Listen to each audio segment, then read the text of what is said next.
السلام عليكم ورحمة الله وبركاته.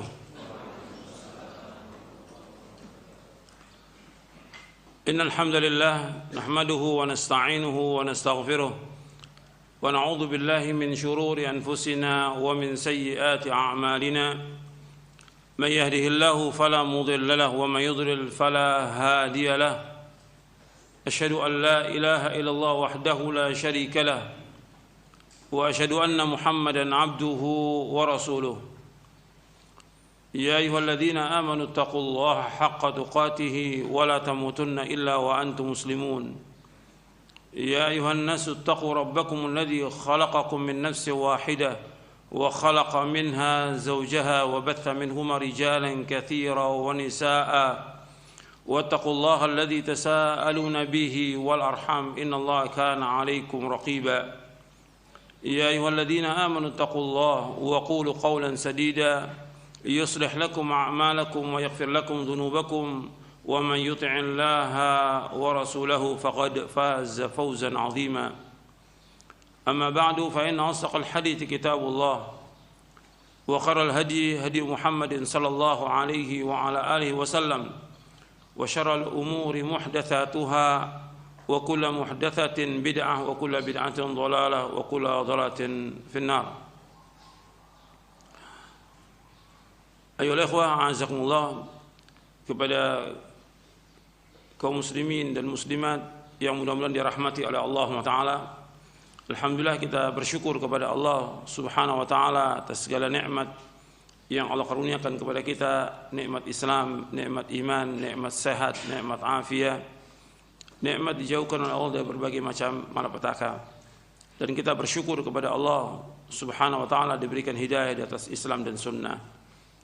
Dan kita wajib berpegang teguh kepada Al-Quran wa sunnah ala fahmi salaf. Kita wajib belajar, kita wajib untuk menuntut ilmu, kita wajib untuk mengkaji Quran wa sunnah ala fahmi salaf. Kita memahami dengan pemahaman yang benar dan kita berusaha untuk mengamalkannya. Sebab Allah menurunkan Al-Quran sebagai petunjuk bagi manusia agar manusia berjalan di atas hidayah dengan mengamalkannya, bukan sekedar membaca Al-Quran, bukan sekedar membaca sunnah, tapi bagaimana kita mengamalkannya dengan ikhlas karena Allah dan kita ittiba. Ikhwani fid din, a'azakumullah, dalam muqaddimah ini ada yang perlu saya sampaikan berkaitan dengan apa yang sudah saya sampaikan berkaitan dengan kita berpegang teguh kepada Al-Quran wa sunnah ala fahmi salaf. Jadi ketika saya menjelaskan dalil-dalil dari Al-Quran wa sunnah ala fahmi salaf, kewajiban kita untuk mengikuti dalil itu. Meskipun tidak ada yang mengikuti. Sering dikatakan ketika kita menjelaskan berkaitan dengan apa saja, apalagi kondisi yang ada sekarang ini berkaitan dengan pandemi wabah. Saya menjelaskan tentang wajibnya sholat berjamaah di masjid di saat yang sama sudah berjalan kaum muslimin melakukan sholat berjamaah di masjid. Alhamdulillah tidak apa-apa. Dan saya sudah jelaskan bahwa ketika adanya cobaan, adanya ujian, adanya musibah, adanya wabah, manusia ini mestinya kembali kepada Allah. Berbondong-bondong datang ke masjid, bukan meninggalkan masjid. Dan ini sudah saya sampaikan berapa kali. Karena masjid itu tempat untuk bermunajat kepada Allah Subhanahu wa Ta'ala, untuk meminta kepada Allah, dan insya Allah wabah itu akan diangkat oleh Allah dengan berbondong-bondongnya kaum muslimin ke masjid. Dan Al-Hafidh Ibnu Hajar Al-Asqalani ketika menjelaskan di dalam kitabnya Badlul Ma'un fi Fadli Ta'un pada kejadian tahun keberapa 400-an Hijriah, itu beliau menyebutkan ketika banyaknya orang yang meninggal dunia wabah itu bukan satu, bukan puluhan, ratusan, ribuan yang mati. Itu kaum muslimin kembali bertaubat, berbondong-bondong ke masjid. Jadi masjid itu tempat untuk ibadah kepada Allah, tempat untuk munajat kepada Allah. Seperti itu dari zaman Nabi SAW. Maksudnya orang diajak ke masjid, bukan diajak ke rumah, ke masjid. Kemudian saya jelaskan juga, safnya harus rapat, karena yang menyuruh untuk merapatkan saf siapa? Rasulullah SAW. Dan ini perintah Rasulullah, Rasul yang memerintahkan.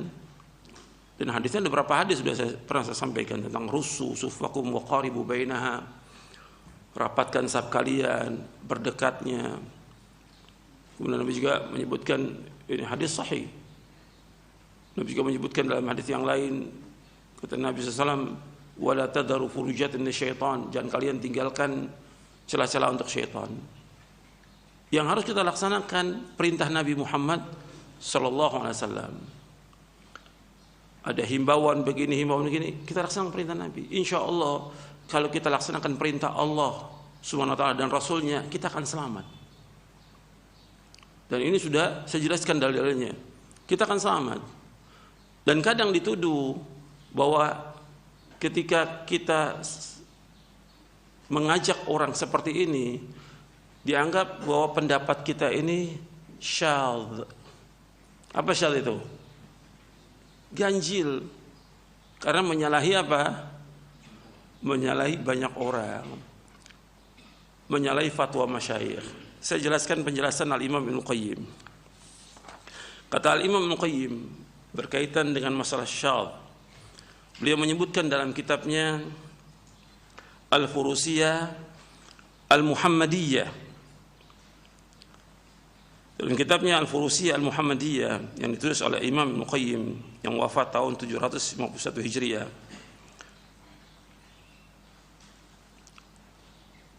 Di halaman 239 yang diterbitkan oleh Dar Alamil Fawaid. Adapun yang ditahqiq oleh Syekh Masyhur Hasan Salman itu halaman 299 halaman 300.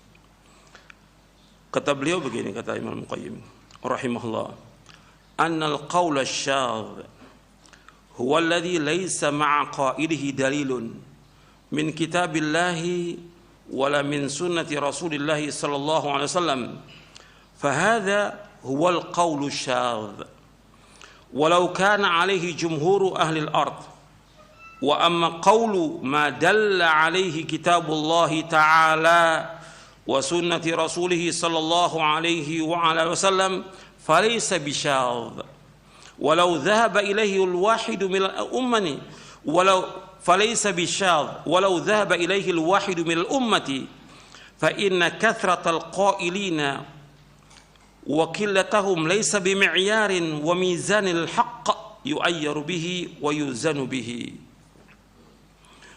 وهذه غير طريقة الراسخين في العلم وإنما هي طريقة عامية تليق بمن بضاعتهم من كتاب الله وسنة مزجاة.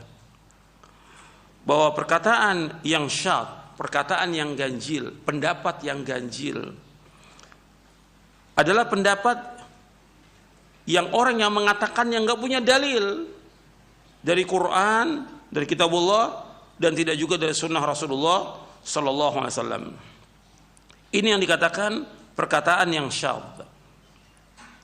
Meskipun yang mengikuti perkataan yang syadz ini jumhur ahli al-ard, semua orang di muka bumi ini.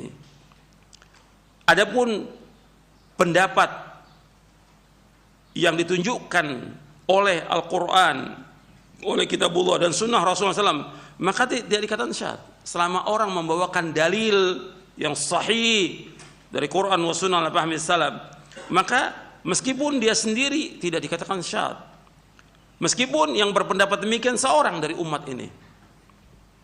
Karena banyaknya yang berpendapat dan sedikitnya bukan ukuran dan bukan timbangan dengan kebenaran yang orang menimbang dengannya. Jadi timbangan kita dalam menentukan orang itu benar dan tidak, ukurannya apa? Dalil dari Al-Quran wa Sunnah. Dan ini yang sering saya sampaikan. Dalil. Selama ada dalil kita ikut, meskipun dia sendiri. Dan itu yang disebutkan oleh Al-Imam Asy-Syafi'i rahimahullah yang sudah saya sampaikan pada pekan yang lalu. Makanya orang yang mengambil pendapat jumhur orang banyak, ini jalan bukannya jalan orang yang dalam ilmunya, bukan. Ini jalannya orang-orang yang umum, orang-orang awam. Dan ini tidak layak.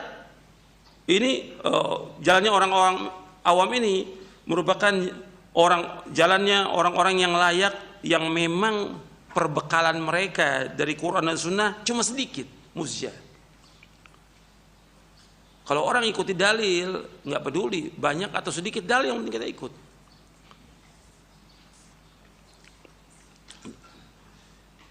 Begitu juga penjelasan, masih banyak lagi penjelasan yang lainnya. Dan sekarang orang sering mengatakan ini pendapat jumhur, pendapat ini.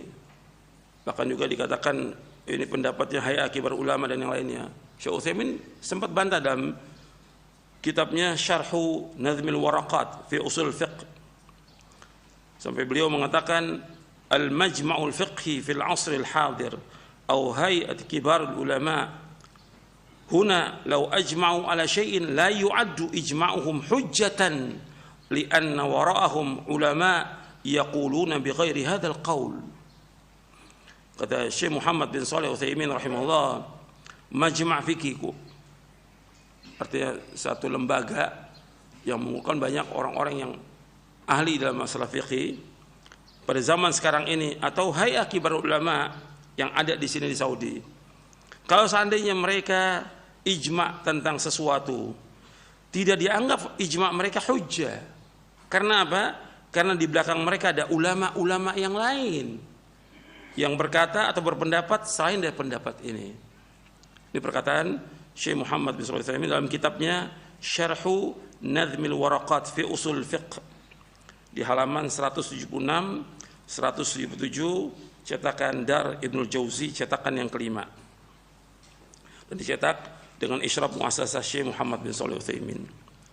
Ini yang perlu saya sampaikan. Yang pertama berkaitan dengan masalah orang kadang-kadang mencela pendapat yang dibawakan dengan dalil. Pendapat ini menyalahi banyak orang, masyayikh dan segala macam. Kita bukan ikutnya pendapat, tapi yang kita ikut adalah dalil, siapapun dia. Sampai timbul celaan, ini pendapatnya orang-orang kampungan. Mesti nggak begitu orang berilmu itu. Orang berilmu itu semua berjalan di atas dalil. Ada dalil kita ikut, nggak ada dalil nggak boleh kita ikut. Mengajak orang ke masjid, ini syiar agama Islam yang besar.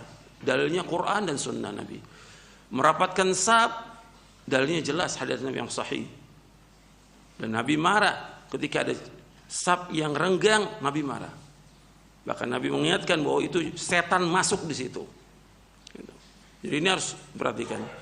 Dan masjid tempat yang bersih, insya Allah di masjid tidak ada penularan. Yang harus kita ingat, kita harus yakin tidak akan menimpa kita kecuali apa yang Allah sudah takdirkan buat kita. Ini yang pertama yang perlu saya sampaikan. Kemudian yang kedua, ikhwan fillah, azakumullah. Kita membahas, pembahasan kita ini berkaitan dengan hari kiamat. Kita sudah bahas tentang masalah hisab dan pertanyaan-pertanyaan yang akan ditanyakan. Ini banyak sekali, nggak mungkin semuanya saya bawakan.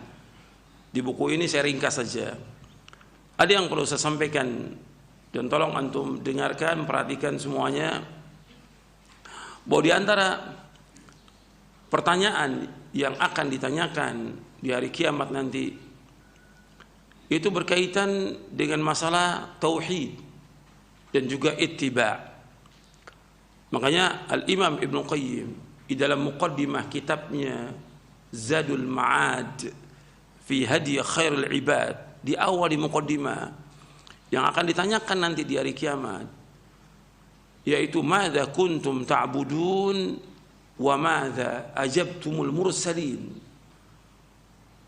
Madza kuntum ta'budun? Apa yang kalian sembah? Maksudnya bagaimana kalian mentauhidkan Allah atau tidak? Itu akan ditanyakan. Kemudian yang kedua, yang pokok ditanyakan, wa madza ajabtumul mursalin? Bagaimana kalian mengikuti para rasul? Mengikuti para rasul. Artinya bagaimana kalian mengikuti para rasul? Kalian ittiba tidak kepada Rasulullah sallallahu alaihi wasallam? Untuk ingat lagi pembahasan saya waktu kita membahas tentang pertanyaan di alam kubur. Yang ditanyakan tiga. Yang pertama, man rabbuka. Yang kedua, wa ma dinuka. Yang ketiga, wa man nabiyuka. Ketika ditanya tentang nabi, berarti apakah kita mengikuti Nabi Muhammad SAW atau tidak? Kita ittiba kepada beliau atau tidak? Begitu juga nanti di hari kiamat akan ditanyakan. Ini akan ditanyakan, bagaimana kalian menjawab seruannya para rasul alaihi wassalatu wassalam. Tentunya yang diutus kepada kita yaitu Nabi Muhammad SAW.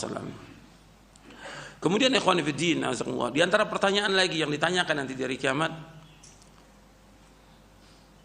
itu Nabi bersabda sallallahu alaihi wasallam dalam hadis yang sahih yang diriwayatkan oleh Imam At-Tirmidzi, Darimi dan yang lainnya dari sahabat Abu Barzah Al-Aslami radhiyallahu an. Nabi bersabda sallallahu alaihi wasallam, la tazulu qadama 'abdin yaumal qiyamati hatta yus'al an umrihi fima afna wa an ilmihi fima fa'al wa an malihi min aina iktasaba wa fima anfaqah wa an jismihi fima ablah. Akhrajahu at-Tirmidzi wa qala at-Tirmidzi hadha haditsun hasanun sahih. Kata Nabi SAW dari Abu Barzah Al-Aslami radhiyallahu an, ia berkata, telah bersabda Rasulullah SAW, tidaklah bergeser kedua kaki seorang hamba nanti pada hari kiamat, melainkan mereka akan ditanya. Yang pertama, tentang umurnya, dihabiskan untuk apa? Yang kedua akan ditanyakan tentang ilmunya, diamalkan atau tidak. Yang ketiga akan ditanyakan tentang hartanya, dari mana dia peroleh dan kemana dihabiskan.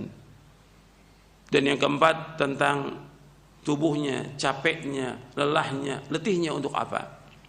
4 pertanyaan. Yang pertama akan ditanya tentang umur.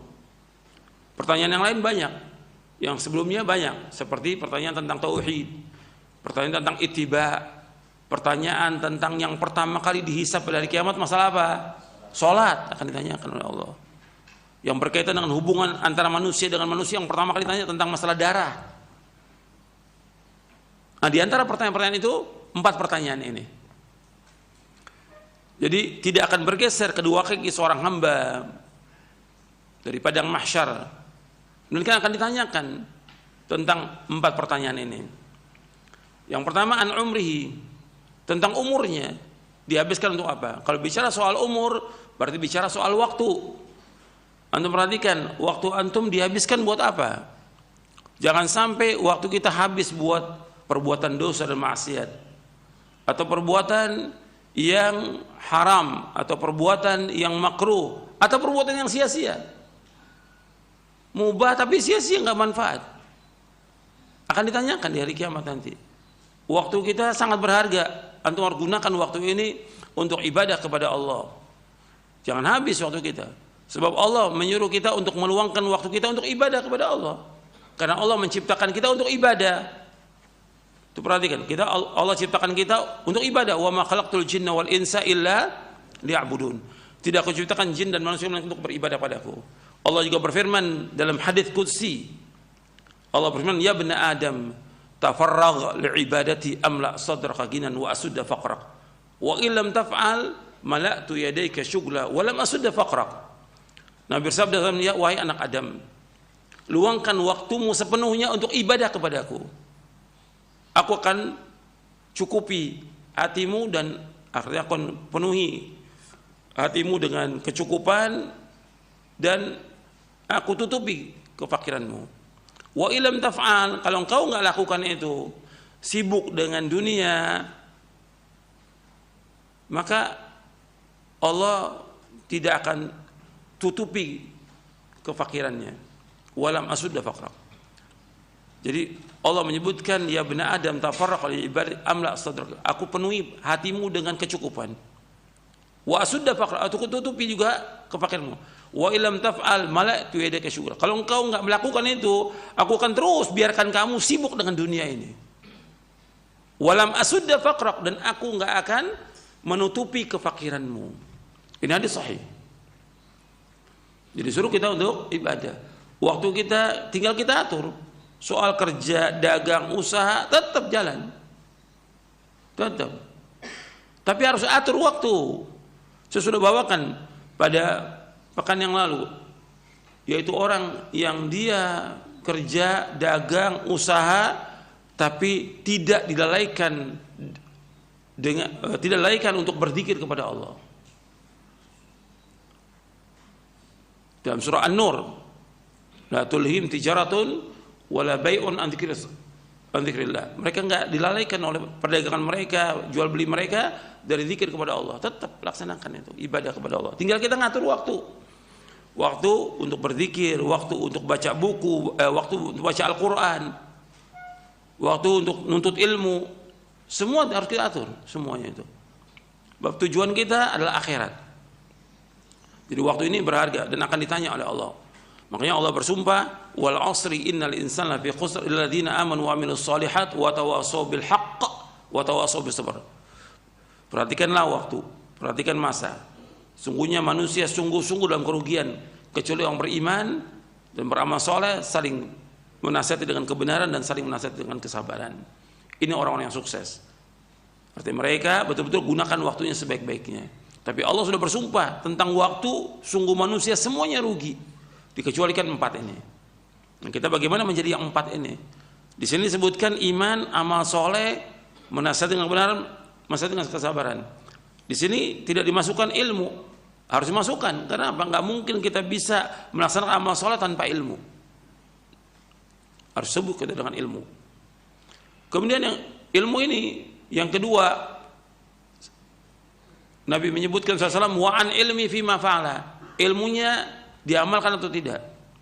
Setelah kita talabul ilmi, ibadah kepada Allah dan gunakan waktu sebaik-baiknya, kemudian ilmu ini diamalkan atau tidak. Sebab ilmu yang kita tuntut, kita cari untuk diamalkan.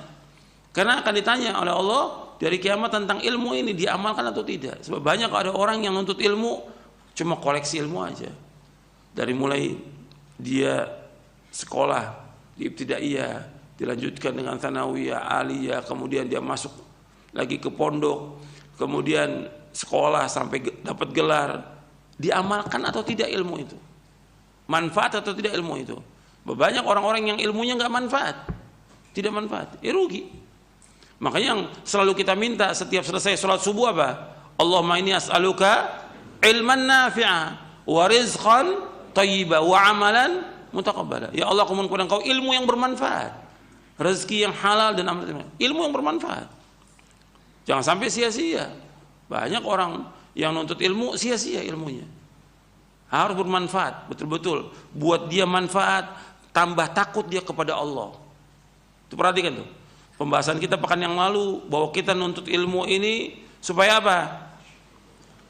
Di samping menghilangkan kebodohan apa? Supaya kita tambah takut kepada Allah, bukan tambah berani.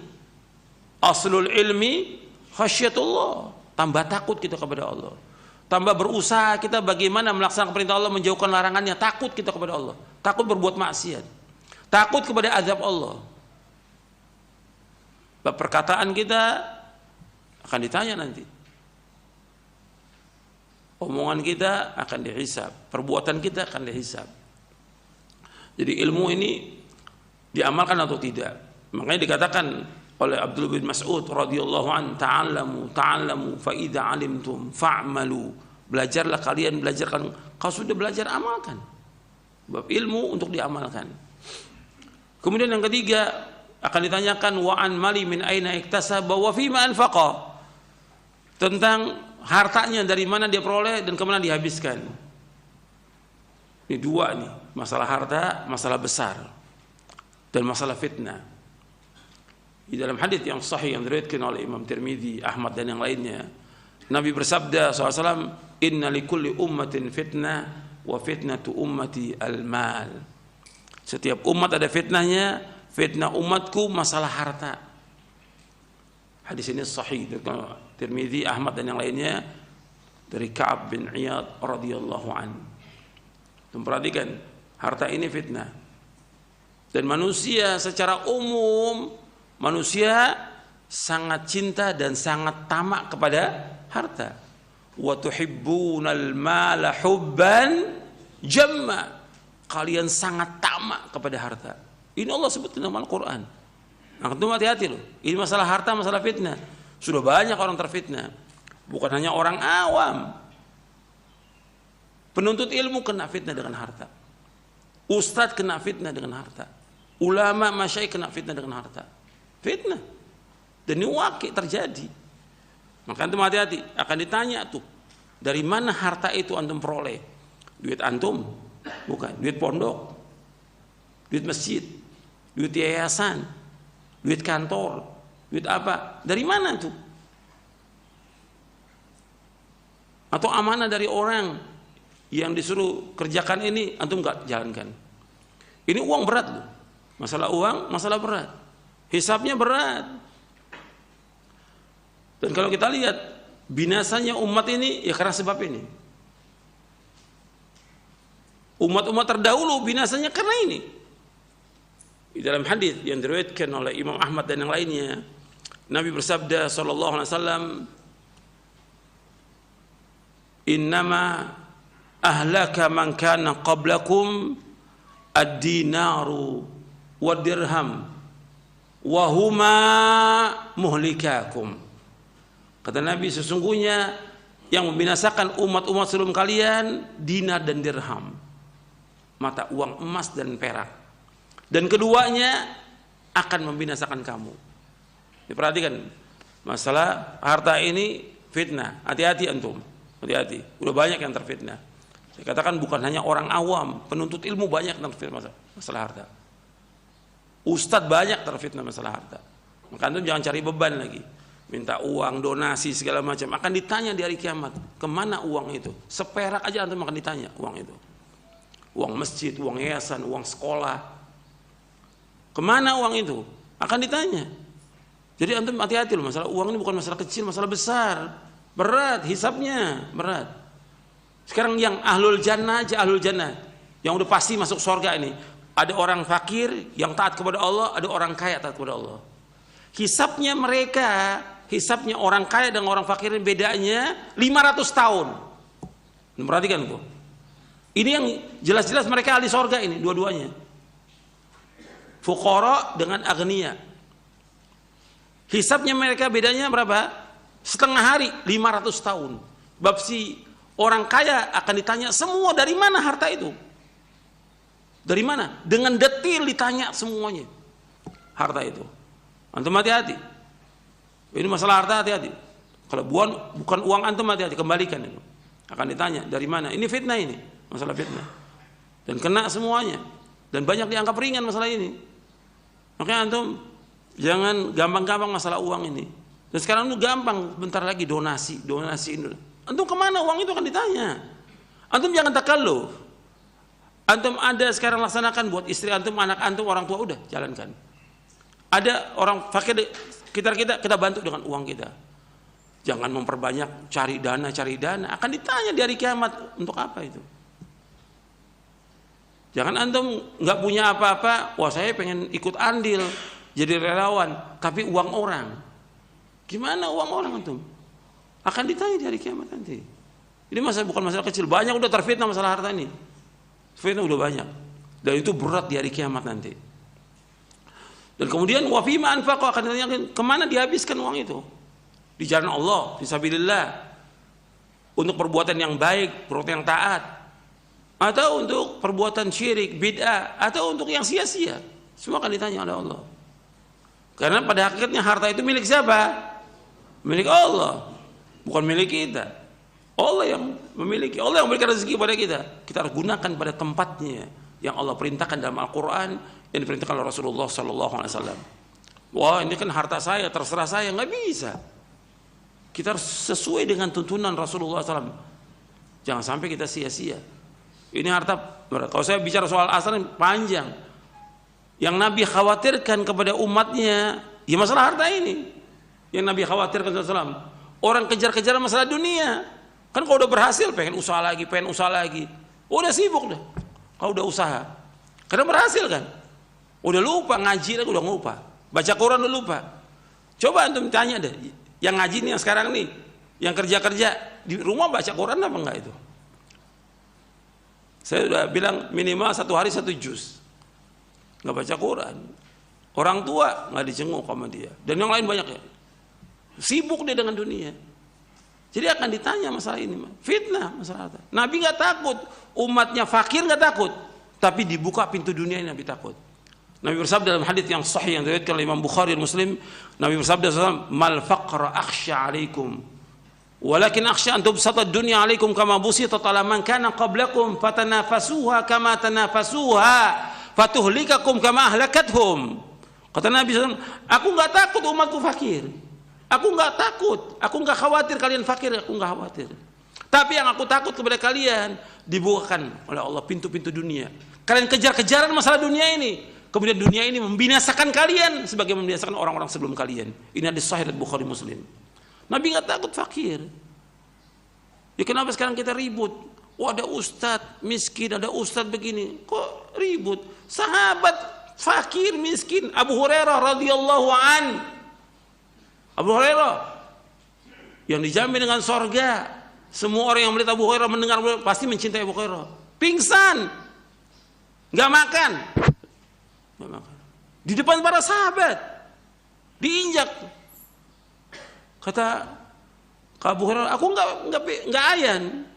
Aku nggak ayan. Aku lapar dari pagi belum makan. Fakir nggak punya apa-apa.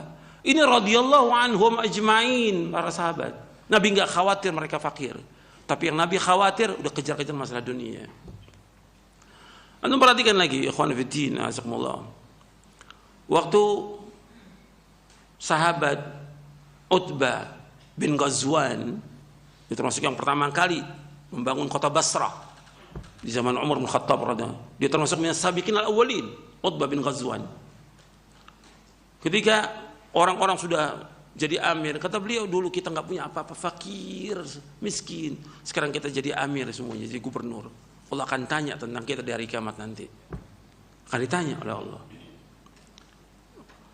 Jadi kita harus hati-hati. Ini masalah fitnah. Banyak udah kena fitnah orang masalah harta ini. Kejar-kejar masalah dunia. Lupa dengan Allah, lupa dengan ibadah kepada Allah. Yang kita cari ini bagaimana kita meraih ridha Allah, ibadah kepada Allah, nuntut ilmu dan melaksanakan kewajiban-kewajiban itu. Jauhkan maksiat. Karena tujuan hidup kita adalah akhirat. Kemudian yang keempat, yang terakhir yang akan ditanyakan di hari kiamat, yaitu tentang masalah capeknya kita. Saya katakan yang ketiga ini kalau bicara soal harta panjang saya. Yang keempat yaitu tentang masalah tubuh kita, capeknya kita, lelah kita. Ini untuk apa? Untuk ibadah kepada Allah atau habis buat yang lain? Jadi capeknya, wa an jismi fima abla, tentang jasadnya, lelahnya, capeknya untuk apa? Kalau capeknya dia dalam melaksanakan ibadah kepada Allah, melaksanakan sunnah, itu dapat hidayah. Tapi kalau tidak, habis waktunya, capek lelahnya buat dunia, buat yang lain, atau buat yang bid'ah, ya binasa dia. Kata Nabi SAW dalam hadis yang diriwayatkan oleh Imam Ahmad Ibn Hibban, Nabi bersabda SAW, inna likulli amalin syirrah wa likulli syirratin fatrah, faman kana fatratu ila sunnati faqad ihtada wa man kanat ila ghairi dzalik faqad halak. Sesungguhnya amal-amal itu ada masa-masa semangatnya dan amal itu ada masa lelah dan letihnya. Barang siapa yang semangatnya, lelah letihnya karena mengamalkan sunnahku, maka dia mendapatkan hidayah. Dan barang siapa yang lelahnya, letihnya bukan karena sunnahku, dia semangat, lelah letih bukan karena sunnahku, faqad halak, maka dia orang yang binasa. Kita harus jadi orang-orang yang selamat. Gimana sibuknya kita untuk ibadah kepada Allah Taala, melaksanakan apa-apa yang bermanfaat. Jangan sampai kita sia-sia. Ya, ini sebagai muqaddimah yang perlu saya sampaikan. Mudah-mudahan bermanfaat. Wassalamualaikum warahmatullahi wabarakatuh. Sekarang kita lanjutkan kajian kita dari Syarah Aqidah Ahlussunnah wal Jamaah. Sekarang kita masuk poin yang ke-35.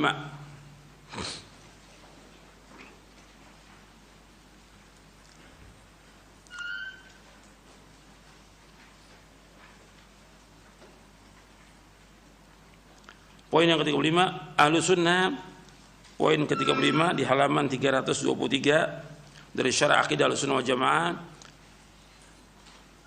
Poin ke-35, Ahlussunnah mengimani adanya haud. Lafaz al-haud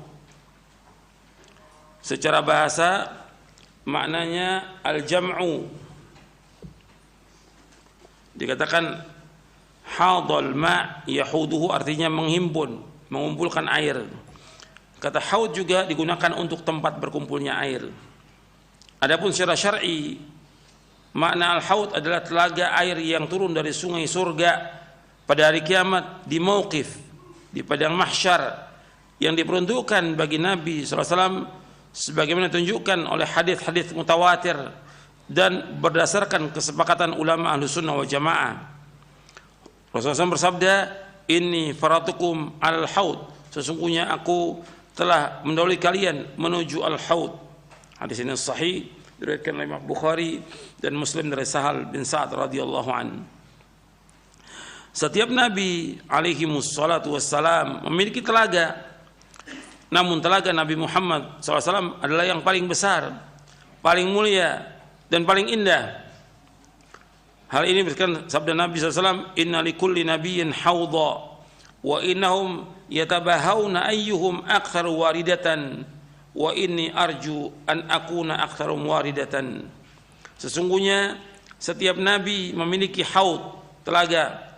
Mereka membanggakan diri siapa di antara mereka yang paling banyak yang meminumnya atau pengikutnya, dan aku berharap akulah yang paling banyak pengikutnya. Hadis sahih diriwayatkan oleh Tirmidzi dari sahabat Samurah radhiyallahu an. Telaga yang diperuntukkan bagi Rasulullah SAW, airnya lebih putih dari susu, lebih manis dari madu, lebih harum daripada minyak kasturi, panjang dan lebarnya sejauh perjalanan sebulan, bejananya seindah dan sebanyak bintang di langit. Maka kaum mukminin dari umat beliau akan meminum dari haud telaga tersebut. Barang siapa yang minum seteguk air dari haud telaga ini, maka ia tidak akan merasa haus lagi setelah itu selamanya. Dan hadis-hadis tentang haud ini mutawatir. Nabi SAW bersabda, "Haudi masiratu syahr, ma'u abyad minal laban wa rihu atyab minal misk wa kizanu kanujumis sama, man syariba minha fala yadhma'u abada." Telagaku panjang dan lebarnya 1 bulan perjalanan, airnya lebih putih daripada susu, aromanya lebih harum daripada kasturi, bejananya sebanyak bintang di langit. Siapa yang minum darinya, ia tidak akan merasa haus selamanya. Hadis sahih diriwayatkan Imam Bukhari dan Muslim. Saya akan jelaskan rincian dari haud ini. Dan haud ini adanya di padang mahsyar sebelum sirat, sebelum melewati sirat. Dan di padang mahsyar orang itu merasa kehausan, luar biasa hausnya, karena dikumpulkan mereka dalam keadaan telanjang dan matahari itu kurang lebih 1 mil, sebagaimana disebutkan dalam hadis yang sahih yang diriwayatkan oleh Imam Muslim, "Tudna syamsu yaumal qiyamati qadra milin." Didekatkan matahari itu pada hari kiamat kurang lebih 1 mil, sehingga manusia terendam dengan keringatnya tergantung daripada amalnya. Jadi dikumpulkan manusia dan mereka terendam, masing-masing terendam dengan kekuasaan Allah di tempat yang dia berdiri, terendam dengan keringatnya tergantung daripada amalnya. Kemudian setelah itu dihisab, dibuka catatan amal mereka, kemudian ada haud, mereka haus.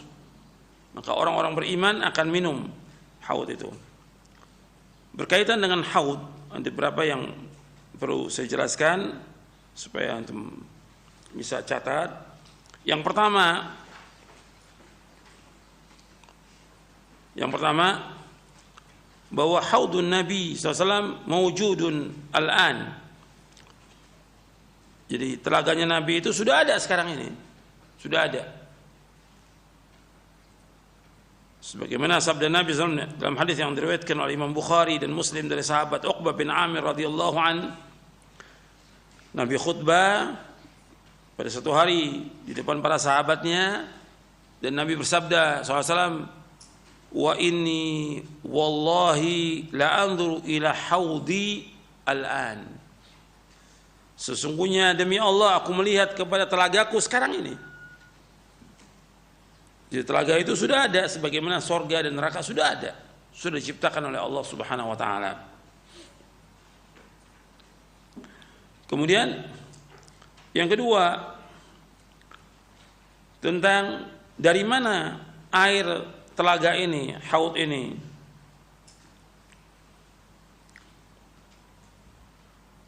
Disebutkan dalam hadis yang sahih yang diriwayatkan oleh Imam Muslim bahwa telaga itu airnya, pancurannya dari sorga.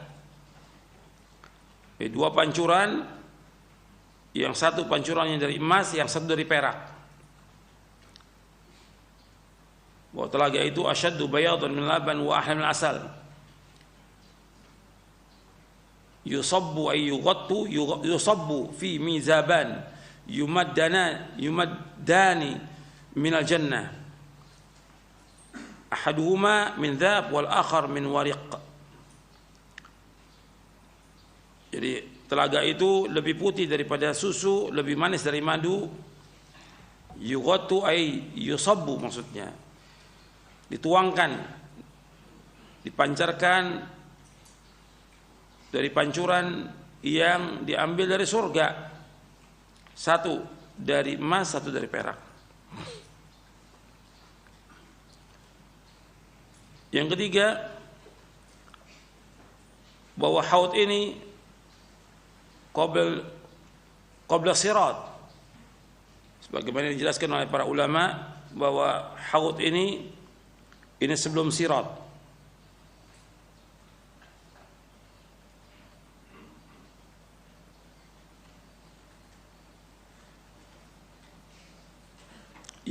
Yang keempat, bahwa yang mendatangi haud ini adalah orang-orang yang beriman kepada Allah dan Rasulnya, yang mengikuti syariatnya.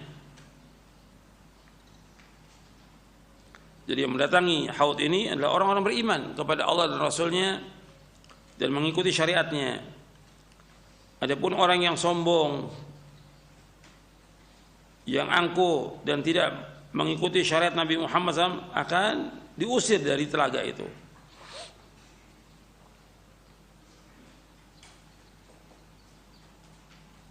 Nanti kita akan bicarakan ini, yang keempat ini. Yang kelima, tentang sifat airnya. Sifat airnya disebutkan dalam hadis bahwa asyaddu bayadan minal laban ahla minal asal atyab minal misk. Tentang sifat airnya itu lebih putih daripada susu, lebih manis daripada madu, dan lebih wangi dari minyak kasturi. Ini semuanya berkaitan dengan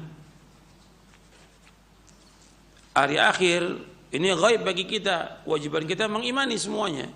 Tidak boleh menanyakan tentang kaifiatnya atau bagaimana, nggak boleh. Wajib kita mengimani.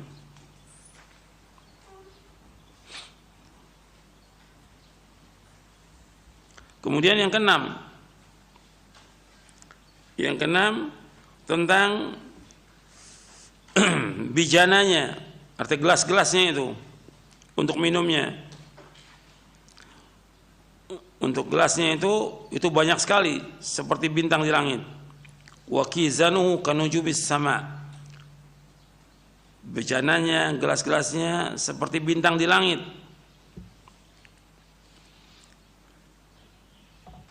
Ketika disebutkan tentang bintang di langit, menunjukkan kepada dua.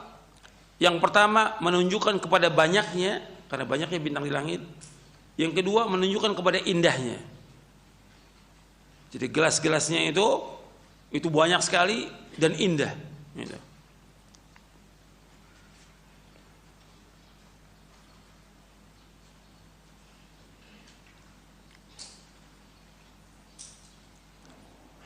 Kemudian yang ketujuh,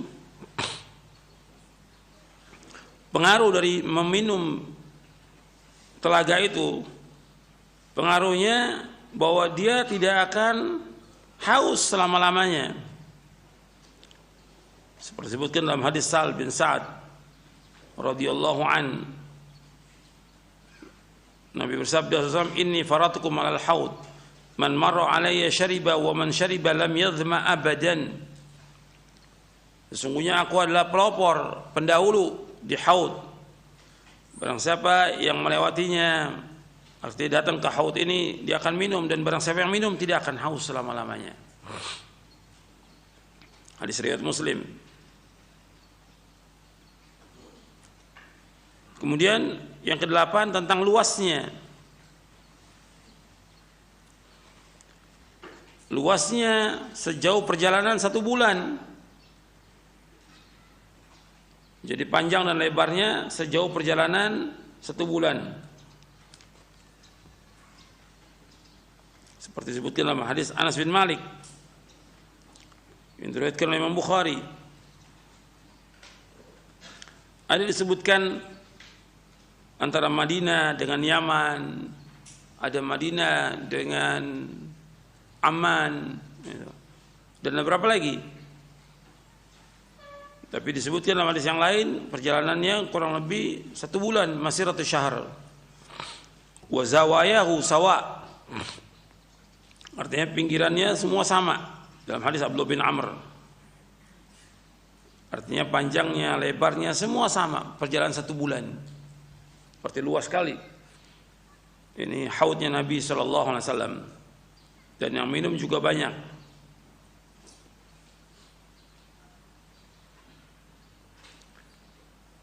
Kemudian yang kesembilan,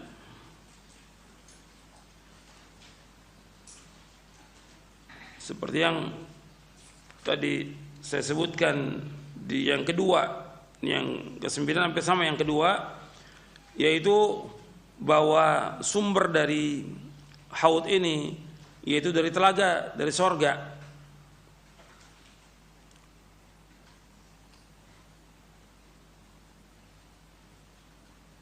Yang ke-10 bahwa setiap nabi punya telaga. Seperti di kitab Syarah Aqidah ini di halaman 323, inna likulli nabiyyin haudha wa innahum yatabahawna ayyum aktsar waridatan wa inni arju an akuna aktsarahum waridatan. Sesungguhnya setiap nabi memiliki haud telaga. Mereka memakan diri siapa di antara mereka yang paling banyak peminumnya atau pengikutnya, dan aku berharap akulah yang paling banyak. Ini hadis sahih At-Tirmidzi dari sahabat Samurah. Jadi setiap nabi itu adalah telaga. Yang paling besar yaitu telaganya Nabi Muhammad SAW, dan yang paling banyak yang minumnya yaitu telaganya Nabi Muhammad SAW. Yang pertama kali masuk ke telaga ini adalah yang pertama kali Nabi. Sebab Nabi mengatakan ini faratukum al haud. Artinya yang pertama kali meminum telaga ini yaitu Rasulullah SAW. Kemudian setelah itu fuqara al-muhajirin. Setelah itu fuqara al-muhajirin. Sebab Nabi menyebutkan SAW, awwalun nasi wurudan alaihi fuqara'ul muhajirin. Yang pertama kali meminum dari telaga yaitu dari umat Muhammad SAW, yaitu fuqara al-muhajirin. Disebutkan dalam riwayat Tirmidzi dan Hakim dari sahabat Thauban radhiyallahu anhu, dan disahihkan oleh Syekh Al-Albani dalam Sahih Jami' As-Shaghir.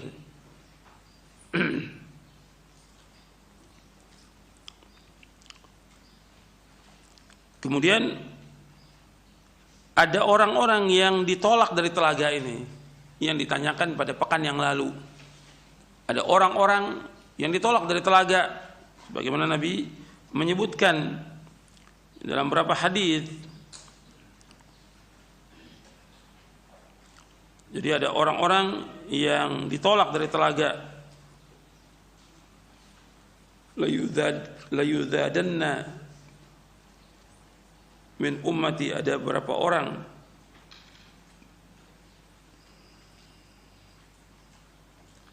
yang ditolak dari telaga.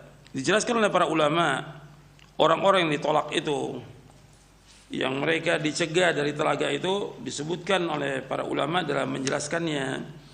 Meskipun disebutkan lafadznya ashabi, yang ini dijadikan dalil oleh orang-orang Syiah yang menunjukkan bahwa ada sahabat-sahabat itu yang murtad. Bahkan mereka mengatakan seluruh sahabat murtad menurut orang Syiah, Rafidah la'natullah alaihim, kecuali berapa orang yang tidak murtad seperti Ali, Salman, Miqdad dan yang lainnya menurut mereka, menurut Syiah. Padahal penjelasan para ulama menjelaskan bahwa ini adalah orang-orang yang mereka murtad sesudah wafatnya Rasulullah, yaitu orang-orang yang baru masuk Islam, yang badu, bukan para sahabat yang memang ikut dengan Nabi dalam peperangan.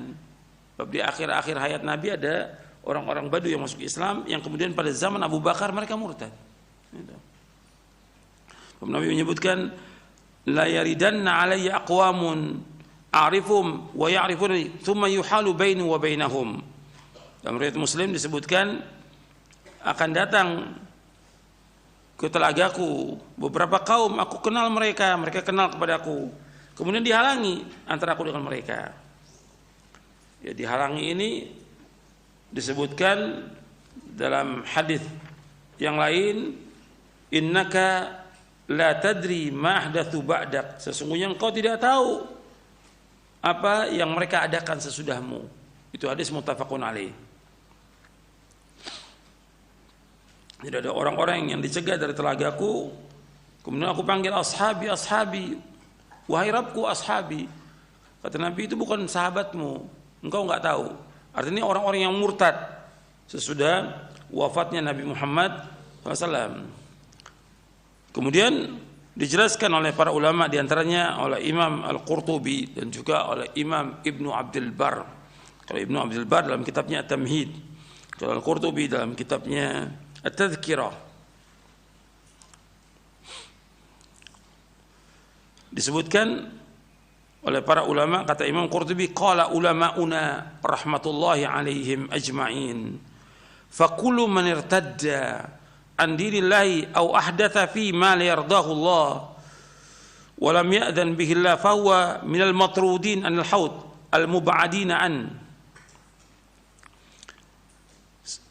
Kata Imam Al-Qurtubi rahimahullah, telah berkata para ulama kami, mudah-mudahan Allah merahmati mereka semuanya, setiap orang yang murtad dari agama Allah atau mengadakan sesuatu yang baru yang Allah tidak redhoi, yang tidak diizinkan oleh Allah, maka mereka adalah orang-orang yang ditolak dari telaga, yang dijauhkan dari telaga.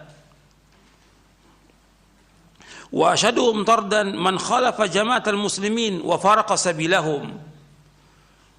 Yang paling keras ditolak yaitu orang-orang yang menyalahi jamaah kaum muslimin dan mereka memisahkan dari jalan mereka. Artinya berpisah dari jalan kaum muslimin. Seperti siapa disebutkan di sini? Kal khawariji ala ikhtilafi firaqiha, seperti khawarij dengan perbedaan firqah-firqah mereka. Warrawafidhi ala tabayuni dhalaliha, dan juga Rafidah yang berbeda kesesatan mereka, yaitu Syiah. Wal Mu'tazilah ala asnafi ahwaiha, dan juga Mu'tazilah dengan berbagai golongan mereka yang mengikuti hawa nafsu. Fahaula kulluhum mubaddilun, mereka adalah orang-orang yang merubah agama Allah. Wa kadzalika dzalama al-musrifun fil jawr wal zulm wa tathmis al-haqq wa qatl ahlihi wa idlalihim al-mu'linuna wal mu'linuna bil kaba'ir al-mustakhiffuna bil ma'asi wa jama'ah ahli az-zayq wal ahwa wal bid'ah. Kemudian disebutkan lagi oleh Imam Al-Qurtubi, yaitu Khawarij dengan berbagai firqahnya, Rafidhah dengan perbedaan sesatnya, Mu'tazilah dengan berbagai golongan yang mengikuti hawa nafsu. Mereka semuanya orang-orang yang merubah. Demikian juga orang-orang yang zalim, yang melewati batas dalam kezaliman mereka, yang mereka menutupi kebenaran, memusuhi dan berusaha untuk menghancurkan kebenaran, membunuh orang-orang yang tegak membela kebenaran, menghinakan mereka, dan juga orang-orang yang terang-terangan berbuat dosa-dosa besar, yang meremehkan perbuatan maksiat, dan juga kelompok dari orang-orang yang sesat, orang-orang yang mengikuti hawa nafsu dari ahlul bidah. Mereka ini adalah orang-orang yang ditolak dari telaga. Jadi jelas ini disebutkan oleh Imam Al-Qurtubi, dan beliau mengatakan, para ulama yang mengatakan demikian penjelasannya.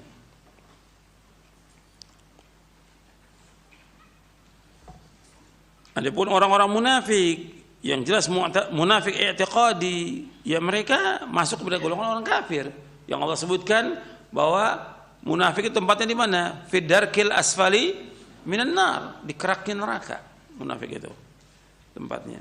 Tapi ini orang-orang yang mereka mengaku umat Nabi Muhammad sallallahu alaihi wasallam, tapi mereka sudah merubah agama Islam ini. Ini hanya contoh aja disebutkan oleh Imam Al-Qurtubi, dan juga disebutkan juga oleh Imam Ibnu Abdul Bar dalam kitabnya Tamhid. Artinya seperti Khawarij, yang kemudian nanti diikuti lagi Khawarij ini oleh kelompok-kelompok yang ada sekarang ini, takfiriyun, yang mengkafirkan penguasa, mengkafirkan orang yang berbuat dosa besar, dan yang lainnya. Rafidhah, Syiah dengan berbagai golongannya, Mu'tazilah.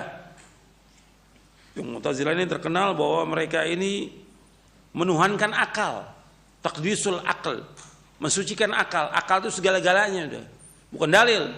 Dalil mereka tolak. Jadi akal itu bagi mereka segala-galanya. Ini Mu'tazilah. Banyak juga pengikutnya sekarang ini. Ya, kelompok-kelompok ahlul kalam, filsafat, ya ini dari Mu'tazilah mereka. Kemudian juga setelah itu yang tertolak lagi orang-orang yang zalim, yang melewati batas dalam kezalimannya, seperti raja-raja, penguasa-penguasa dari umat Nabi Muhammad SAW yang mereka zalim kepada rakyatnya, yang mereka memusuhi kebenaran, membunuh orang-orang yang menegakkan kebenaran. Kemudian setelah itu baru orang-orang yang berbuat dosa besar, dan juga ahlul bidah secara umum. Wallahu a'lam. Itu diantaranya yang berkaitan dengan orang-orang yang ditolak dari telaga. Ini sebagai jawaban dari pertanyaan pekan yang lalu. Jadi mereka yang tolak itulah orang-orang yang sudah merubah agama Islam ini. Kemudian apakah telaga itu disebut juga Al-Kautsar? Tidak, beda. Kalau Al-Kautsar itu di sorga, kalau telaga ini yaitu di mahsyar sebelum melewati Sirat. Jadi beda antara telaga Al-Haud dengan Al-Kautsar. Dan Allah menyebutkan dalam Al-Quran, Inna a'tainakal kautsar fasalli li rabbika wanhar inna syani'aka huwal abtar. Sesungguhnya kami telah memberikan kepadamu Muhammad Al-Kautsar, itu telaga yang ada di sorga. Maka salatlah karena Allah dan menyembelihlah karena Allah. Sesungguhnya orang-orang yang membencimu dialah yang terputus barokahnya.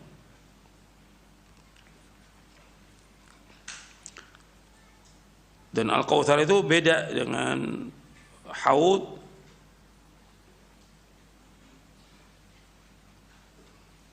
Dan tentunya Al-Kautsar lebih indah lagi karena tempatnya di sorga daripada Haud. Wallahu a'lam. Saya pikir cukup sampai di sini. Dari apa yang saya sampaikan mudah bermanfaat. Kurang lebihnya saya mohon maaf. Wassalamualaikum Muhammadin sallallahu alaihi wasallam. Subhanakallah wa bihamdik asyhadu an la ilaha illa anta astaghfiruka wa atubu ilaik. Assalamualaikum warahmatullahi wabarakatuh.